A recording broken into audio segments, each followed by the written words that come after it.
आध्यात्मिक आँखाले हेर्ने एउटा सुन्दर किताब खबर.com। नमस्कार, मेरो समाधानी मित्र तपाईको जय होस्। नयाँ शीर्षकको नयाँ भिडियो लिएर आइपुगेको छु। भाद्र 3 गते कुशे औँसीका दिन यी काम अवश्य गर्नुहोस्। यो बुबाको मुख हेर्ने दिन परेको छ। कुशे औँसीको दिन भनेको बुबाको मुख हेर्ने दिन हो। यो दिनमा तपाईले के गर्ने, यस विषयमा म तपाईलाई सम्पूर्ण जानकारी दिन लागिरहेको छु। 2077 सालको कुशे औँसी भाद्र 3 गते परेको छ। हिन्दू संस्कारमा कुशको अत्यन्तै ठूलो महत्व छ। महत्वपूर्ण सांस्कृतिक र धार्मिक भूमिका भएको पवित्र वनस्पतिका रूपमा लिइन्छ कुशलाई। तपाईलाई थाहा छ कि छैन, कुशको जराबाट विभिन्न प्रकारका औषधिहरू बनाइन्छ। परापूर्व कालमा पाठशालामा अध्ययनरत विद्यार्थीलाई परीक्षा लिँदा कुशको धारिलो घाँसलाई खाली हातले जसले काट्न लगाइन्थ्यो, विद्यार्थीहरूलाई काट्न लगाइन्थ्यो र यसो गर्दा कुशको धारले हात नकाटिकन जसले कुश जम्मा पार्न सक्छ उसलाई अब्बल मानिन्थ्यो। एउटा यस्तो समय थियो र कुश वैदिक सनातन संस्कारको देवकर्म र पितृकर्म दुवैमा अनिवार्य रूपमा प्रयोग हुने वनस्पति हो। सबभन्दा पहिला कुशलाई हामीले यसरी बुझ्नुपर्छ, चाहे दैविक कार्यमा होस् चाहे पितृ कार्यमा होस्। 2077 सालको भाद्र 3 गते कुशे औँसी परेको छ यो वर्षको। यस दिन घरमा कुश भित्र्याउने गरिन्छ। कुशको महिमालाई श्रीमद् भागवत गीता, गरुड पुराण, अथर्ववेद र विष्णु पुराणमा समेत वर्णन गरिएको छ। यदि तपाईले शास्त्र पल्टाउनु भयो भने हिन्दू धर्मको दैनिकी र संस्कारहरू अत्यन्तै वैज्ञानिक पनि छन्। गीता र वेद नै आविष्कारका जननी हुन्। आधुनिकताको खोल ओढेर सनातन संस्कार उपर खिसिटिउरी गर्ने जमातले पनि अहिले सनातन संस्कार र व्यवहारिक पक्षलाई घनीभूत रूपले अनिवार्य आत्मसात गर्न थालेका छन्। यो साध्यै खुसीको कुरा हो। एउटा वैज्ञानिक प्रयोगका क्रममा एक मुठी कुशलाई विकिरणहरू माझमा राख्दा कुशले सम्पूर्ण विकिरणहरूलाई आफूबाट परावर्तित गरेको पाइयो र यस प्रकारले सनातन संस्कारमा कुशको सदा सर्वदा प्रयोगले प्राचीन विज्ञानको अभिलेख र प्रभावकारी व्यवहारिक जीवनशैली प्रस्तुत गरेको छ। यो कुशको वैज्ञानिक हिसाबले पनि कुश अत्यन्त फाइदाजनक, अत्यन्त लाभजनक, हाम्रो जीवनलाई, मानव जीवनलाई अत्यन्तै फाइदा पुर्याउने कुरा पुष्टि गरिसकेको छ। यसरी वैज्ञानिक रूपमै सिद्ध यस अद्भुत कुशबाट बनेका औँठीहरू र अन्य सांस्कृतिक प्रयोगमा हिन्दू धर्मले प्रयोग गर्न प्रोत्साहित गर्दछ। औँठी भनेको यो सुन चाँदी पसलमा गएर किन्ने औँठी होइन, कुशबाट बनाएको औँठी हामीले कुनै शुभ कार्य गर्दा लगाउने गर्छौँ, हैन?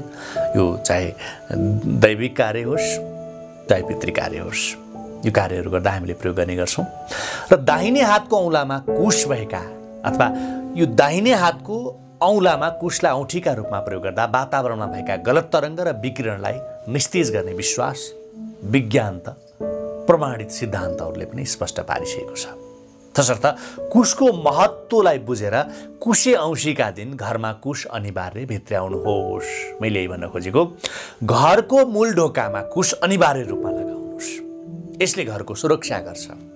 गलत विकिरणहरूबाट घर र परिवारको सुरक्षा गर्नुका साथै घर परिवारमा सकारात्मकताको सञ्चार गर्दछ कुशले।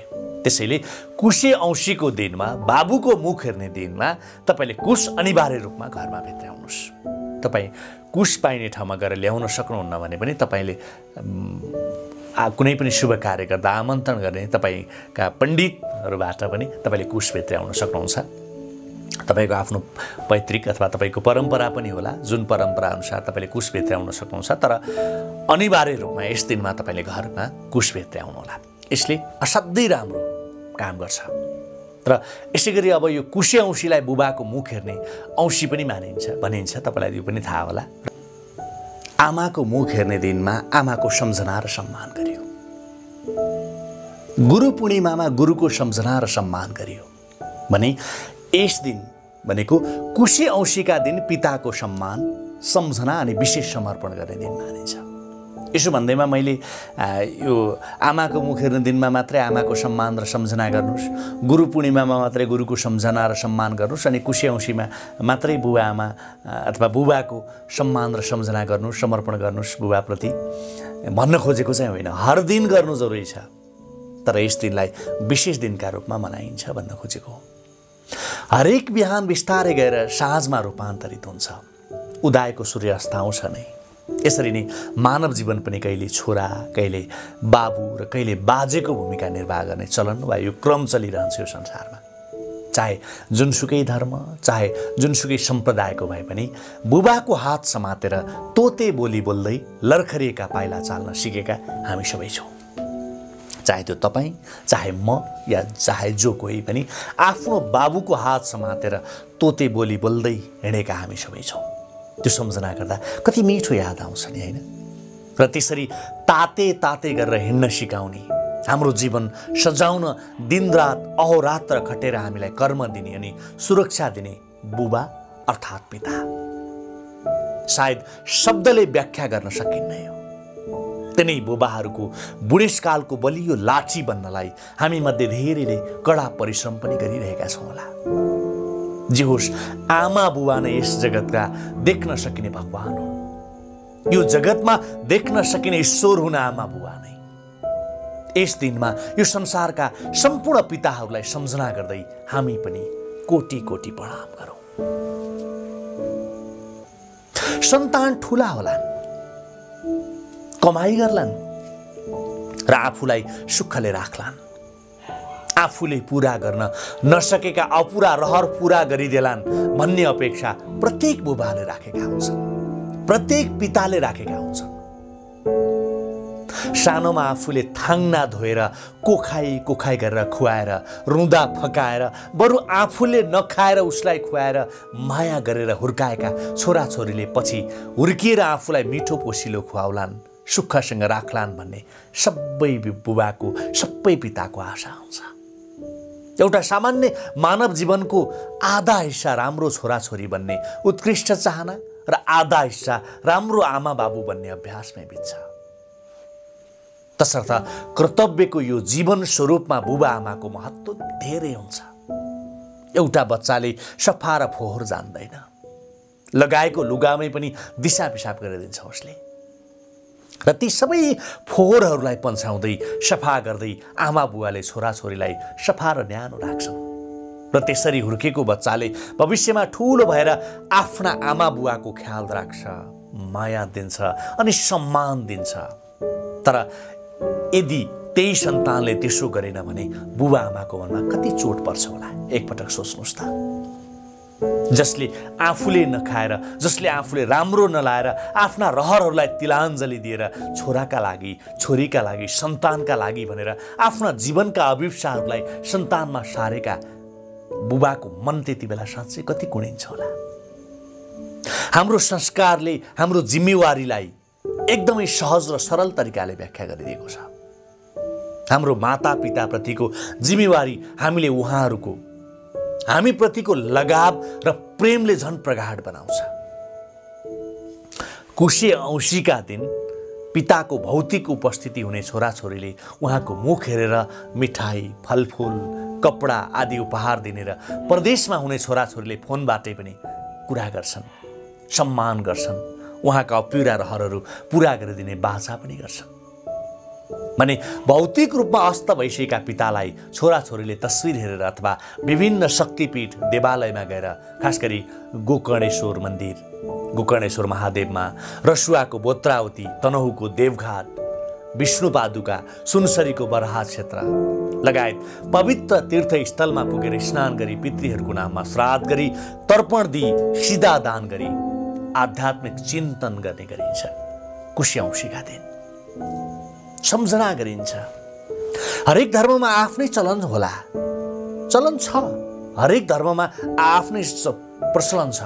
तर चलन जेसुकै भए पनि बुबाप्रतिको, पिताप्रतिको आदर, सत्कार र सामिप्यताको गुणगान हरेक आयामबाट यस जगतका सम्पूर्ण धर्म सम्प्रदायले गरेकै छ।